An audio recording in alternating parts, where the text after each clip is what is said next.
اعوذ باللہ من الشیطان الرجیم بسم اللہ الرحمن الرحیم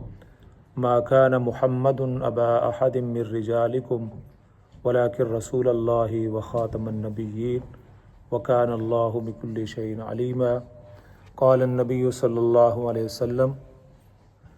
انا خاتم النبیین لا نبی بعدی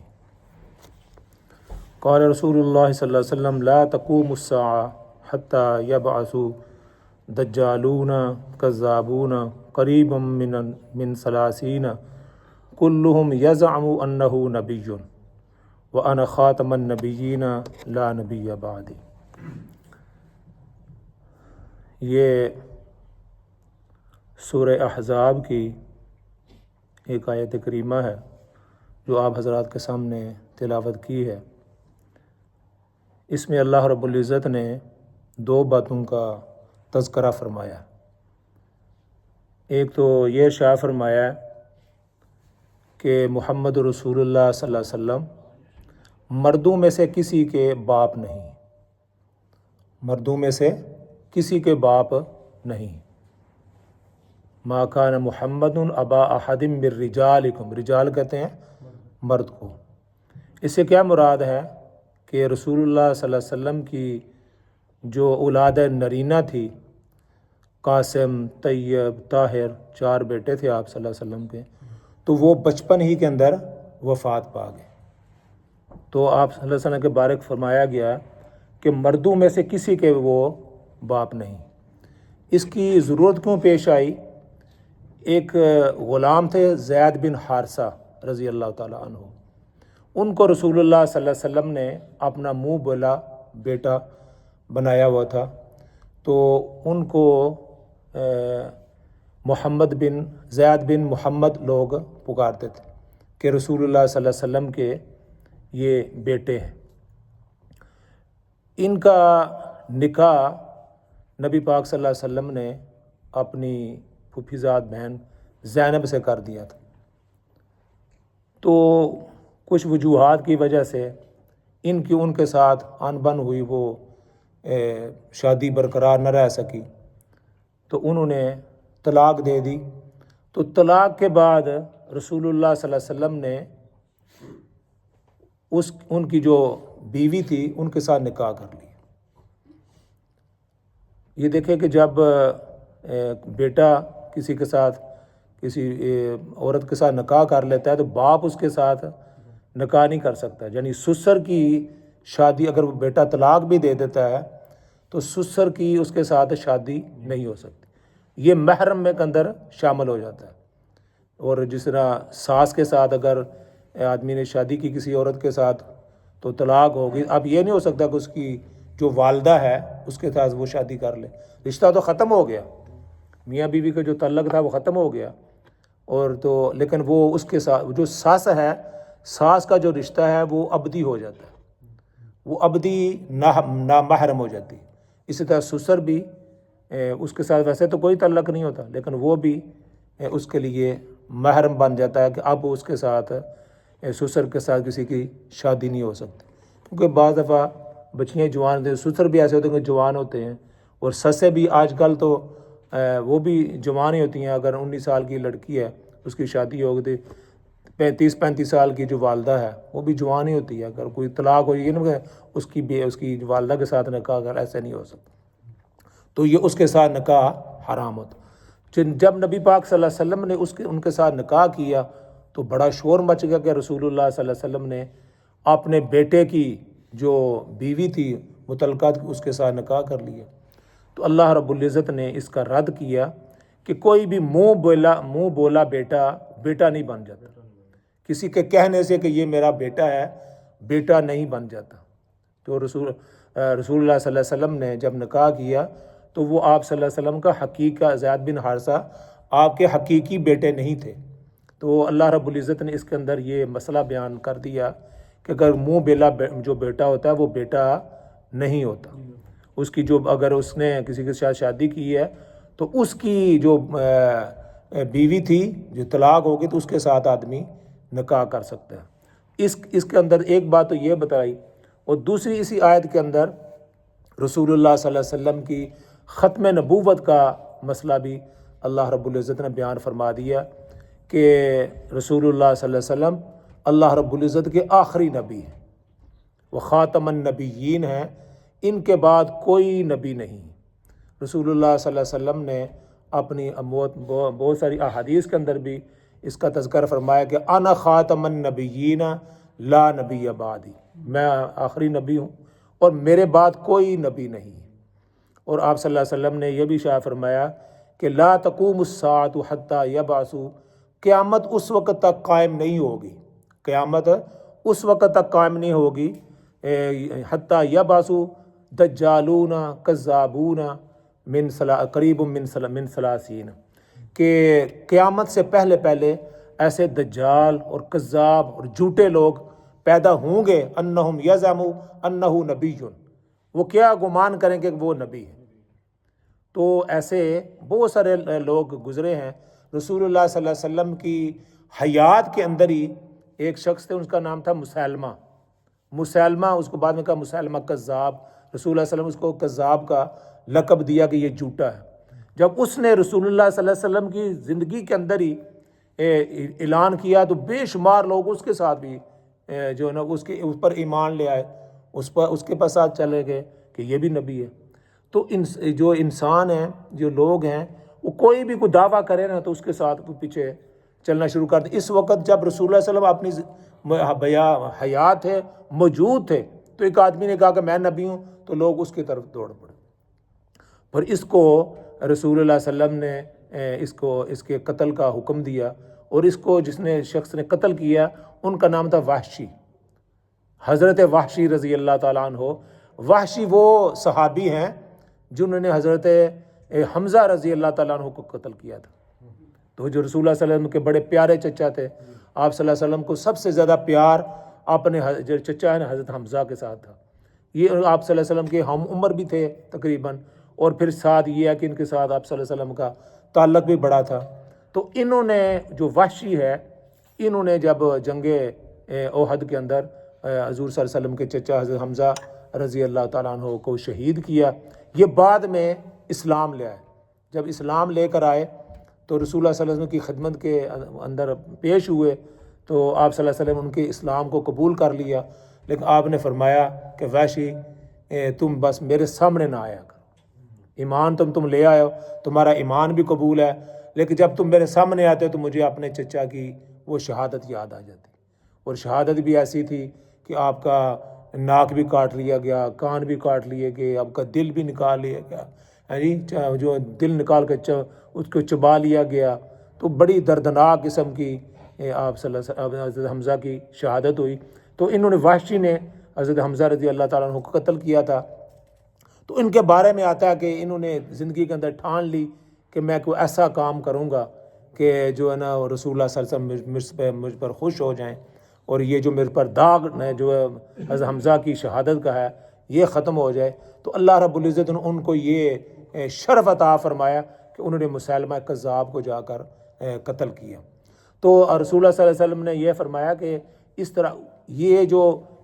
چھوٹے موٹے تو کوئی بے شمار لوگ دعوے کرتے رہتے ہیں نبی ہونے کے، مہدی ہونے کے، لیکن جو رسول اللہ صلی اللہ علیہ وسلم فرمایا وہ بڑے بڑے ہوں گے جن کے ساتھ بہت ساری دنیا ہوگی، لاکھوں کے تعداد، ہزاروں کے تعداد میں، اس طرح کے چھوٹے کا اس کے اندر شمار نہیں ہوتا۔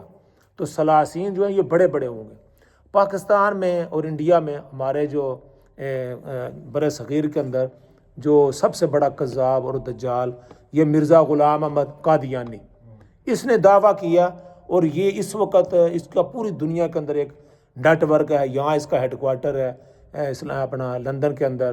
اور افریقہ، امریکہ اور بنگلہ دیش، ملیشیا، ان کا اگر ٹی وی آپ دیکھیں تو بہت سارے لوگ انہوں نے جو ہے نا وہ ورغلا لیے ہیں اور کہہ دیا کہ یہ نبی ہے، اور لوگوں نے اس کو تسلیم کر لیا ہے، حالانکہ وہ انسان کہلانے کے بھی قابل نہیں ہے۔ کہ ان کی جب بھی ہمارے علماء کا بات ہوتی ہے تو وہ کہتے ہیں کہ اس کی نبوت پر بات نہیں کریں، اس کی ذات پر بات کریں۔ نبی ہوتا ہے جس کی ذات کے اندر کوئی عیب نہیں ہوتا، جی نبی جھوٹا نہیں ہوتا، نبی جو ہے وہ اپنا اس کا کریکٹر بڑا صاف ہوتا ہے، کیونکہ جب وہ کسی کا کریکٹر ہی نہ ہو کہ جب وہ کسی کے ساتھ بات کرے گا میں کسی صاحب کی بات کرتا ہوں تو سب سے پہلے وہ میرا کریکٹر دیکھیں گے. کوئی آدمی بھی کوئی بھی کھڑا ہو کے بات کرتا ہے, آج کل جیسے ہم سیاسی بات, کوئی آدمی ہوتا ہے وہ کوئی تقریر کرتا ہے, کھڑا ہوتا ہے, تو سب سے پہلے آدمی اس کے کریکٹر کی طرف دیتا ہے, اس کا کردار کیا ہے. وہ کہتے ہیں اس نے فلاں جھوٹ بولا, فلاں کام کیا. تو رسول اللہ صلی اللہ علیہ وسلم کی اور وہ جو نبی ہوتے ہیں ان کی زندگی بڑی صاف ہوتی ہے. سب سے پہلے اپنی زندگی کو پیش کرتے ہیں, اپنی نمازیں نہیں پیش کرتے, اپنے روزے نہیں پیش کرتے, اپنی راتوں کو جاگنے کی جو باتیں وہ نہیں پیش کرتے. وہ سب سے پہلے کہتے ہیں کہ میں نے آپ کے اندر فقط لبثت فیکم عمرا من قبلہ, میں نے آپ کے اندر 40 سال گزارے ہیں, 30 سال گزارے ہیں, یہ بتاؤ کہ میں نے کبھی جھوٹ بولا ہے, میں نے کوئی کسی کے ساتھ دغا کیا ہے, میں نے کسی مکہ کی کسی عورت پر نظر ڈالی ہے, کوئی مجھ پر الزام ہے؟ تو وہ کہتے ہیں کوئی الزام نہیں, بلکہ جو یہ صادق اور امین کا جو لقب ہے یہ کس نے دی ہے؟ یہ مکہ کے مشرکین نے دیا تھا رسول اللہ صلی اللہ علیہ وسلم کو. کفار کا دیا ہوا یہ لقب ہے کہ ہم نے اس جیسا صادق سچا آدمی کوئی نہیں دیکھا اور اس جیسا کوئی امین آدمی نہیں دیکھا. اس وقت تو بینک تو تھے نہیں. اس وقت جو لوگوں کو مال و دولت ہوتا تھا اور جو زیورات ہوتے تھے وہ کسی ایسے امین شخص کے پاس جمع کرا دیتے تھے, وہ ان کا بینک ہوتا تھا کہ ہمارا پیسہ اس کے پاس محفوظ ہوگا. تو رسول اللہ صلی اللہ علیہ وسلم کے پاس لوگ اپنی امانتیں رکھایا کرتے تھے کہ بھئی آپ یہ ہمارا سونا ہے, یہ ہمارے پیسے ہیں, یہ ہماری چیزیں ہیں, یہ آپ اس کو رکھ لیں. اور ان کو پورا یقین ہوتا تھا کہ اس کے اندر کوئی گڑبڑ نہیں ہوگی, کوئی اس کے اندر دھوکہ بازی نہیں ہوگی. رسول اللہ صلی اللہ علیہ وسلم نے جب مکہ چھوڑ کر مدینہ تشریف لے گئے جا رہے تھے اور کفار رات کو آپ کے قتل کا منصوبہ بنا رہے تھے اور آپ صلی اللہ علیہ وسلم کو گھیرے کے اندر لیا ہوا تھا اور قتل کرنا چاہتے تھے, اس وقت بھی مدینہ جو مکہ کے کفار تھے ان کی جو امانتیں آپ صلی اللہ علیہ وسلم کے پاس تھیں. قتل کرنے کے درپے تھے, مارنے کے درپے تھے, لیکن اپنی امانتیں آپ صلی اللہ علیہ وسلم کے پاس رکھی ہوئی تھی. تو میں کہنے کا مطلب یہ ہے کہ جو بھی نبی ہوتا ہے وقت کا وہ انتہائی پارسا ہوتا ہے, نیک ہوتا ہے, جھوٹ نہیں بولتا, اس کی زندگی کا پر کوئی حرف نہیں ہوتا. کیونکہ جب وہ اللہ کا پیغام لے کر جائے گا تو سب سے پہلے اس کی کردار پر, اس کی جو ہے نا وہ اس کے کردار پر, اس کے کریکٹر پر بات ہوگی. تو وہ مرزا اس نے کہا کہ میں نبی ہوں اور لوگوں نے اس کو تسلیم کرنا شروع کر دیا اور آج اس کے ساتھ لگے ہوئے ہیں بے شمار لوگ. تو اسی مہینے میں جو یہ ستمبر کا مہینہ ہے, 7 ستمبر جو سنڈے کو شاید آ رہا ہے, وہ پاکستان کی تاریخ کا ایک سنہرا باب ہے اور ایک تاریخ ساز دن ہے. اس دن ایسے ہوا کہ پاکستان کی پارلیمنٹ نے 7 ستمبر 1974 کو پارلیمنٹ بیٹھی اور پارلیمنٹ نے پورے متفقہ طور پر سب سے پہلے تو بحث کی, 13 دن تک بحث ہوئی. اس کے اندر جو مرزا کے وہ خلیفہ تھے اس وقت کے, اس کا نام تھا مرزا ناصر احمد, اس کو بھی بلایا اور 13 دن بحث ہوئی اور اس سے پوچھا گیا کہ تمہارا کیا عقیدہ ہے. تو انہوں نے کہا کہ ہم اس کو نبی مانتے ہیں, اور انہوں نے کہا کہ اگر کوئی نہ مانے, اس نے کہا جو نہیں مانتا ہم اس کو کافر مانتے ہیں. یعنی وہ ہمیں کافر قرار دیتے ہیں مسلمانوں کو کہ جو مرزا مسیح کو موعود کو نہیں مانتا وہ کافر ہیں. ہاں ہم ان کی نظر میں کافر ہیں. ان کا ایک سب سے پہلا جو پاکستان کا وزیر خارجہ تھا اس کا نام تھا چودھری ظفر اللہ. سب سے پہلے جب پاکستان بنا ہے تو اس وقت وزیر خارجہ جو بنا ہے فارن منسٹر, اس کا نام تھا چودھری ظفر اللہ. چودھری ظفر اللہ نے جب قائد اعظم محمد علی جناح رحمۃ اللہ علیہ کا ان کی وفات ہوئی, ان کا جنازہ ہوا, تو یہ جنازے کے اندر شریک نہیں ہوا. تو یہ باہر بیٹھا ہوا تھا. تو کسی نے اسے پوچھا کہ آپ قائد اعظم محمد علی جناح کے جنازے کے اندر شریک نہیں ہوئے. اس نے کہا کہ مجھے کافر حکومت کا مسلمان وزیر خارجہ سمجھ لو یا مسلمان حکومت کا کافر وزیر خارجہ, سمجھ آئی نا, یا ان کو کافر سمجھ لو یا مجھے سمجھ لو. اس لیے میرا عقیدہ ہے کہ میں ان کا جنازہ نہیں پڑھ سکتا, کیونکہ میرا عقیدہ مرزا اپنا غلام محمد قادیانی کو نبی ہم مانتے ہیں, تو یہ ان کو نہیں مانتے, تو اس لیے وہ ہمارے نزدیک وہ کافر ہیں. تو یہ اس کا جملہ بڑا اخبار کے اندر اس وقت چھپا. مسلمانوں کو وہ کافر سمجھتے ہیں, ہمیں وہ کافر سمجھتے ہیں, ہمارے کہتے ہیں ہمارے جنازے میں ہمارے ساتھ تعلقات رکھنے میں. لیکن جب ان کو کوئی کہتا ہے نا, ہمیں ان کو سنتے رہتے ہیں, جب ان کو کوئی کہتا ہے کہ وہ آپ غیر مسلم ہیں، آپ کو غیر مسلم اقلیت قرار دے دیا گیا ہے، پارلیمنٹ کہتے ہیں کسی کو کیا حق ہے کہ کسی کو کافر قرار دے، کسی کو کیا حق ہے کافر دے، لیکن ہمیں دنیا کے 1.5 ارب مسلمان، 2 ارب جو مسلمان ہیں ان کو وہ کافر سمجھتے ہیں، جو چند مٹھی بھر ہیں ان کو وہ کافر سمجھتے ہیں۔ تو 7 دسمبر 1974 کو پارلیمنٹ نے یہ متفقہ طور پر یہ بل پاس کیا اور یہ قانون سازی کی کہ مرزا غلام احمد قادیانی اور اس کے ماننے والے غیر مسلم ہیں اور دائرہ اسلام سے خارج ہیں، اور غیر مسلم اقلیت ان کو قرار دے دیا، اور ان کو کہا گیا کہ یہ ان کی اذان، نماز، ہمارے اپنے نام وہ سارے ہماری طرح ہی ہیں، اذان بھی دیتے ہیں، جس طرح ہم کہتے ہیں نا ام المؤمنین حضرت عائشہ صدیقہ، ام المؤمنین حضرت حفصہ، رسول اللہ صلی اللہ علیہ وسلم کی جو بیویاں ہیں ان کو ام المؤمنین کہتے، یہ اپنے جو مرزا ہے اس کی بیوی کو ام المؤمنین کہتے ہیں، اور جو مرزا صاحب کے وقت جو بندے تھے ان کو کہتے ہیں مطلب کہ غلام احمد رضی اللہ تعالیٰ عنہ۔ وہی جو جتنے بھی الفاظ ہیں نا جو ہم اپنے صحابہ کے لیے، رسول اللہ صلی اللہ علیہ وسلم کے لیے استعمال کرتے ہیں، بے عین ہی وہ لفظ استعمال کرتے ہیں، اور کلمہ بھی سامنے جو ان کا سٹیج لگا ہوتا ہے اس پر لکھا ہوتا ہے لا الہ الا اللہ محمد رسول۔ یہ لوگوں کو یہ دھوکہ دیتے ہیں کلمہ، وہ کہتے ہیں ہم ان کو مانتے ہیں، ہم کہتے ہیں ہم ان کو مانتے ہیں، بات ان کے ماننے کی نہیں ہے، بات یہ ہے کہ تم مرزا کو مانتے ہو کہ نہیں، وہ کہتے ہیں مرزا کو تو ہم مانتے ہیں۔ تو ہم نے کہا جھگڑا تو اسی پر ہے، اس پر جھگڑا نہیں کہ آپ رسول اللہ صلی اللہ علیہ وسلم کو خاتم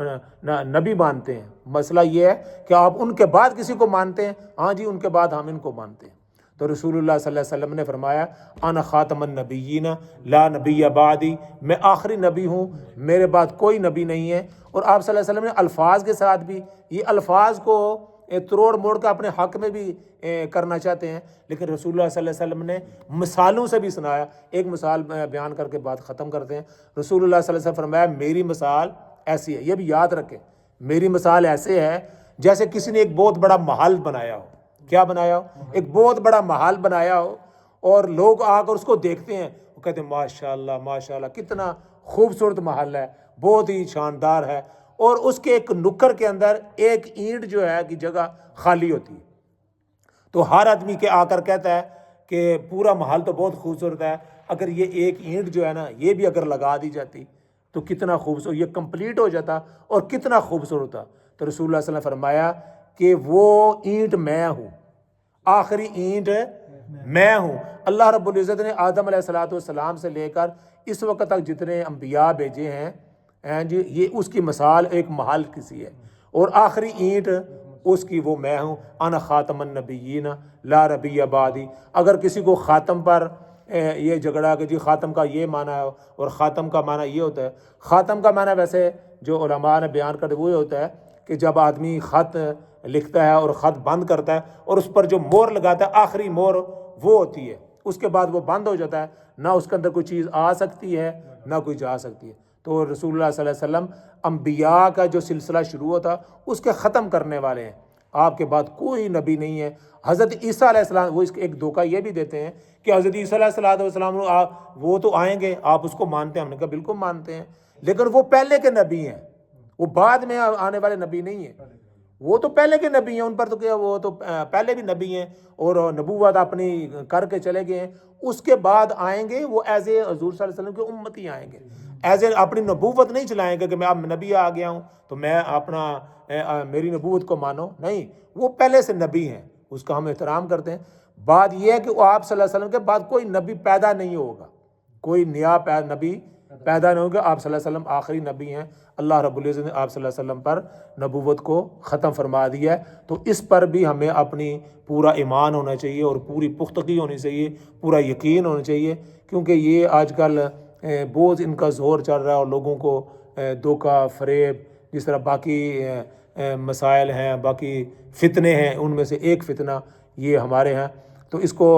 علماء ہمارے کہتے ہیں یہ ایک مسلمہ کذاب تھا جس کو اس وقت مارا گیا تھا، تو فرماتے ہیں کہ یہ مسلمہ پنجاب ہے، یہ پنجاب میں پیدا ہوا نا، ان کا نام ہے قادیان گرداسپور جو انڈیا کے اندر ایک ضلع ہے، یہ مرزا غلام احمد قادیانی وہاں پیدا ہوا تھا۔ یہ ایک معمولی سا سیالکوٹ کے اندر ایک منشی تھا، کچہری کے اندر منشی کا کام کرتا تھا، کرتے کرتے جب یہ انگریز وہاں گئے تو ان کو چاہیے تھا کوئی بندہ، تو اس کو جناب انہوں نے کہا تم کھڑے ہو جاؤ، اس نے کہا میں نبی ہوں۔ ایک مسلمانوں کے اندر ایک تفریق ڈالنے کے لیے، تفرقہ ڈالنے کے لیے، جو دوسری باطل قوتیں ہیں وہ کوئی نہ کوئی کام کرتے رہتے ہیں، کوئی نہ کوئی مسئلہ کھڑا کرتے رہتے ہیں۔ تو اس پر ہمیں پورا یقین ہونا چاہیے کہ ہمارے نبی حضرت محمد رسول اللہ صلی اللہ علیہ وسلم اللہ تعالیٰ کے آخری نبی ہیں، اور ہمارا پورا ان پر یقین ہے۔ ایک شعر ہے جو آپ اکثر سنتے رہتے ہیں، مجھے بھی اس کی تشریح اتنی معلوم نہیں تھی، لیکن جب میں سنا پھر مجھے بڑا لطف آیا۔ وہ عام سا شعر ہے کہ محمد سے وفا تو نے تو ہم تیرے ہیں، یہ جہاں چیز ہے کیا لوح و قلم تیرے ہیں۔ تو میں نے کہا، میں بچپن میں نے کہا مجھے سمجھ نہیں کیا مطلب ہے۔ تو ہمارے ایک مولوی صاحب نے کہا یہ شعر اللہ کی طرف سے ہے، اس کا مطلب آپ سمجھے، اللہ نے نہیں کہا، یہ تو کسی اور نے کہا، یہ علامہ اقبال کا شعر ہے۔ ان کا کہہ رہے ہیں کہ محمد سے اللہ تعالیٰ یہ کہہ رہے ہیں، وہ کہتے ہیں اللہ تعالیٰ یہ کہہ رہے ہیں کہ محمد سے وفا تو نے، اگر تو نے محمد صلی اللہ علیہ وسلم سے وفا کی نا بندے، کہ محمد سے وفا تو نے تو ہم تیرے ہیں۔ اللہ تعالیٰ کہتے ہیں اگر تم نے محمد صلی اللہ علیہ وسلم کی وفا کی نا تو ہم تیرے ہیں۔ ان سے بے وفائی نہ کرنا، ان کو چھوڑ کر کوئی اور نبی نہ بنا لینا، تو پھر کیا ہوگا؟ یہ جہاں چیز ہے کیا لوح و قلم تیرے ہیں، یہ جہاں یہ دنیا کیا ہے لوح و قلم، جتنی بھی چیزیں ہیں سب تیری ہیں۔ تو یہ اللہ رب العزت لوگوں کو کہہ رہے ہیں کہ محمد سے وفا تو نے تو ہم تیرے ہیں، یہ جہاں چیز ہے کیا لوح و قلم تیرے ہیں۔ تو ہم اللہ رب العزت کا یہ شکر بھی ادا کرتے ہیں، اللہ رب العزت ہمیں محمد رسول اللہ صلی اللہ علیہ وسلم کی امت کے اندر پیدا کیا، اور اسی کے ساتھ ہماری وفات ہو۔ وآخر دعوانا ان الحمد للہ رب العالمین۔ اللہم صلی علی سیدنا محمد وعلی آل سیدنا مولانا محمد وبارک وسلم۔ ربنا آتنا فی الدنیا حسنہ وفی الآخرۃ حسنہ وقنا عذاب النار۔ یا اللہ ہمارا بیٹھنا قبول فرما، رسول اللہ صلی اللہ علیہ وسلم کی جو سیرت بیان کی گئی ہے ختم نبوت پر جو باتیں کی ہیں، اللہ اپنی بارگاہ کے اندر قبول و منظور فرما۔